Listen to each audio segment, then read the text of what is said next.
Yeah, I'm losing my edge. Pete, what I want to get to today is this question that honestly goes under the radar a little bit with Yeah. activity. And today we're going to talk about, are futures too expensive? And this is called the small exchange. The show's called Small Stakes. Obviously, we have a little bias as to the structure of the products here. But I think this lends to futures and also ETFs and just everything. If you haven't noticed, there's been a lot of days over the last couple months, ever since the mid-March stock market volatility, and also on a longer term basis, the last few years, where a lot of asset classes, Pete, have just been climbing. Right. There's been a lot of days where you've woken up, you've opened your trading platform, and you've seen a lot of green across the board. And this correlates at the end of the day to something that moves, that transcends daily trending and strategic stuff. Like, we're not talking about buying or selling markets today, or oh, these markets have trended higher for the last few years, so we want to be short or we want to be long. I just want to take a second to reflect on the last 5 years of action across stocks, metals, and interest rates, and look at how just expensive these asset classes have gotten in futures particularly, but stuff that lends to ETFs in a lot of other worlds. Absolutely. Because you know what? It is, we always talk about context and, going back and putting context around ideas. There's active traders, and I think you've seen this too. We've talked about that. You can get very myopic and lose context in your quest to be engaged and be profitable. Sure. So looking at this context is really important because it speaks to product selection. We're indifferent, but we also look to enhance return. So this is an important piece to step back and look at, because what we're going to see is not an outlier of one particular product. It's really going to be an interesting exercise, walking through a number of different things and what we trade every single day. And we may, in context, think about that. Well, no, that's got a very different performance metric to it. But when we look at, as you speak to, the cost of participation, the cost of the underlying, there's some materially different numbers than what we looked at even a short time ago. Yeah, and it's funny that you bring up that, if depending on how active you are as a trader, I would almost contend that the most active traders actually notice something like this the least. Absolutely. When I was at the board of trade, when I was at the board of trade, I was trading treasury and Eurodollar spreads exclusively, spreads. I wasn't trading any outrights. And Pete, I mean, you could have stopped me on the street any day, and I'm not kidding you. I was watching these markets from 2 p.m. Central Time here until 6 or 7 a.m. the next day. You could have stopped me on the street and asked me what the price of /ZB was, and I probably didn't even know. Yeah, right. Because you could tell if it was up 3 or down 3 on the day. Exactly. I could have told you the net change. I could have told you the net change of that product, every other treasury product, and a dozen Eurodollars for the last session, but I couldn't tell you what the price was because I had tunnel vision, right? I'm looking at these spreads, and a lot of these active traders, they look at markets like Nasdaq, gold, S&P 500, silver, and those treasury bonds that I was just alluding to. And especially Nasdaq, for example, right now, everyone's like, okay, is Nasdaq up or down more than 100 or 200 points? That's something that's interesting to me. But you lose sight of the fact that this market, Nasdaq, since 2015, 5 years, Pete, up over 150%. Okay, right. You look at gold, up over 50%, S&P's up over 50%. Silver has seen a 75% move, Pete, in the last couple of months. And then you look at bonds, which are definitely the least volatile of this bunch, but bonds, Pete, have climbed 25% in their price in the last 5 years. And this is something that a lot of traders battle with day to day, week to week, and month to month in terms of strategy and their positions. But also, this is just products getting expensive, and you see exchanges trying to change things up to combat this. Otherwise, why would there be a push for micros? Why would there be a push for so many people calling for smaller metals products, smaller interest rate products, smaller crude oil products? I mean, this chart right here, in a lot of ways, Pete, is the precipice for the creation of the small exchange. Yeah, absolutely. And you're right. You make a great point of within an existing product ecosystem, you kind of chase keeping your products relevant in terms of size. Obviously, you look at this, lots of opportunity, but trying to chase down the size. I think there's always an issue of what is too small basis the infrastructure that you have to support what are your core products is a challenge. This is where a new exchange that can innovate and start from scratch, not be tied to a legacy infrastructure, can really make a material difference. You look at that bond piece and you think, wow, that's 25% that, well, they've moved, but not by a lot. Let's keep some context around 25% in terms of yield movement from these levels is. In terms of context, it's every bit as dramatic a move as everything, then possibly Nasdaq. But so let's walk through these and get some sense. Yeah, that bond piece, keep in mind that treasuries have a larger multiplier than most of these other products to make up for its lack of volatility. So a climb of 25% from a bond price of maybe 150 or 160, Pete, that's a climb of thousands and thousands of dollars in the product. That's a climb of $150,000 to where it sits right now at $180,000. And that's just a lot to handle in, Pete, a 5-year period. And going with the first example here, probably the most extreme example here, you've got a Nasdaq, Pete, that in the last 5 years has gone from being an $80,000 product to right now at about a 210, missed a zero there, $210,000 product with a daily move of $4,300, an approximate margin from the CME at $15,000 before the brokerage even tacks on maybe a couple hundred or $1,000 either way there.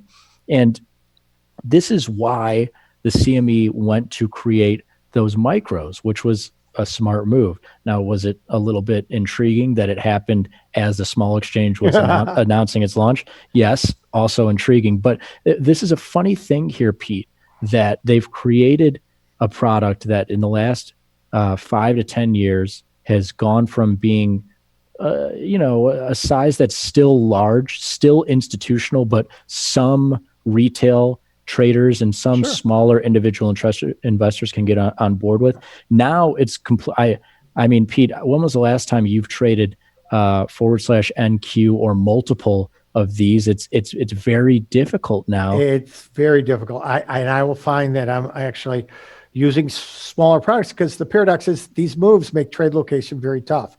If you're throwing small, if you only have smaller number of units to use, you've got to be more selective in that. And you know what? It's funny, Frank, you used to do a wonderful piece of research called Motion in the Markets where you wrapped around expected moves. And, we spent a lot of time just a year ago talking about year and a half ago, NASDAQ outperforming, but that expected move sitting between $1,600 and $1,800.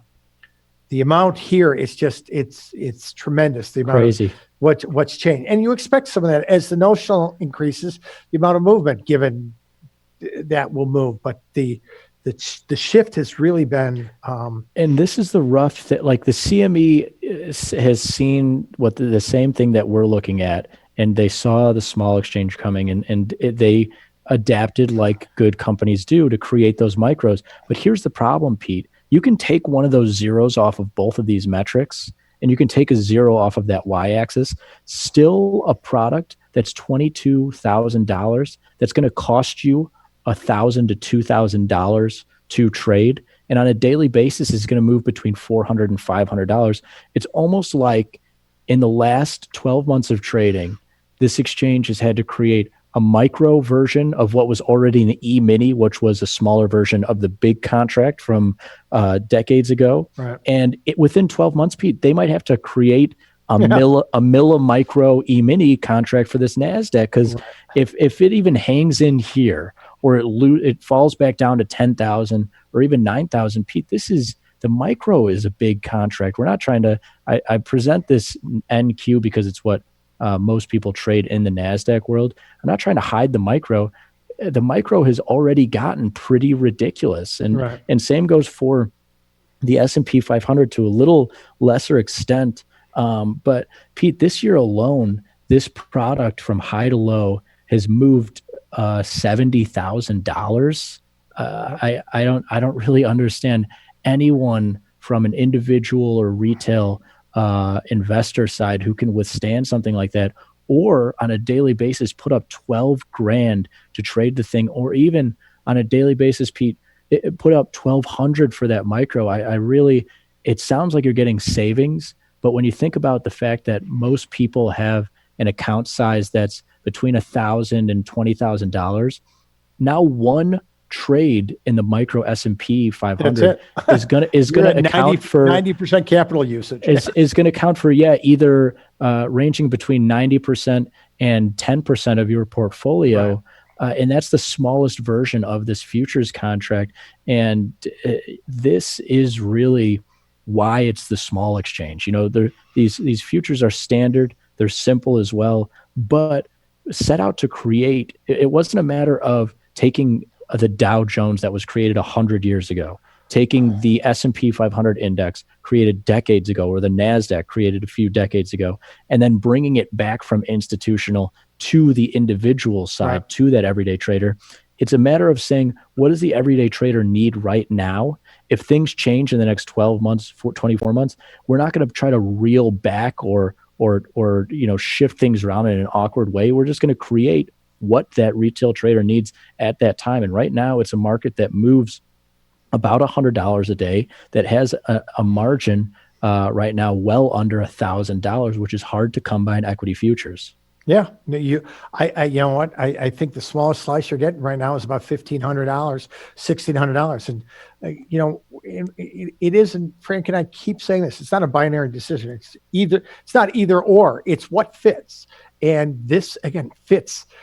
Think about the context of during the day, overnight, the ability of what's comfortable to you to express. I mean, the wonderful thing is we all have ideas, and we all the challenge is often finding the right tool that fits not only our ideas, but the constraints we have, which is usually wrapped around two things: capital and risk tolerance. So those often are challenges in and of themselves in terms of product adoption. So here is the opportunity to adopt product, express your ideas, and feel comfortable about the sizing of doing it. So, and you mentioned this, we're going to keep building new products. Yeah, you're right. We're not trapped with this. Well, nobody's trapped. Everybody can launch new products, but a big company takes a long time, and we've run through this exercise and we've gotten incredibly efficient. There's some tremendously interesting things coming down the pipe that only a new company that is able to move adeptly and quickly can do. So I think there are a lot of exciting things coming out, and we'll keep rolling out to keep traders engaged and keep product that's relevant. I mean, that's one of our great pieces, is to make this all small, simple, and standard. We've talked about that numerous times, but also to keep it engaging. What is of interest to me as that individual self-directed trader? Yeah, no, within this segment, we're already telling here a sequel to that story that started with the small stock 75 here in metals. You've got a metals market that has escalated from being $120,000 to almost, today it's toying with being a $200,000 product, similar to that NASDAQ that's moving over $2,000 a day, that's needing 10 grand. We're telling the same story as that equity market here, Pete, in metals, where you can get to a small precious metals here that's got all of the movement. Oh, whoops, I forgot to update the graphic. It's got all the movement of these other metals. One day out of here. the week, I know. That you don't check the slides.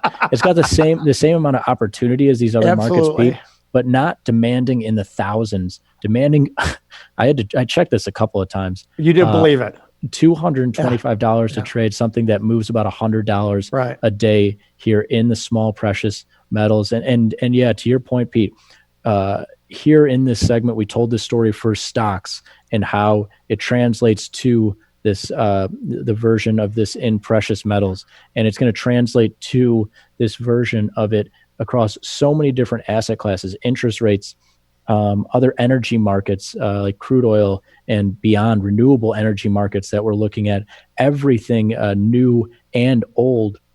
I want to tell the same story because, we have the flexibility to create these products for the everyday person first, not this idea of a larger company that has to create it for their big institutional partners and then walk it back for that everyday trader. Right. So are these other traditional futures too expensive? I absolutely think so. But the small exchange is working to remedy that.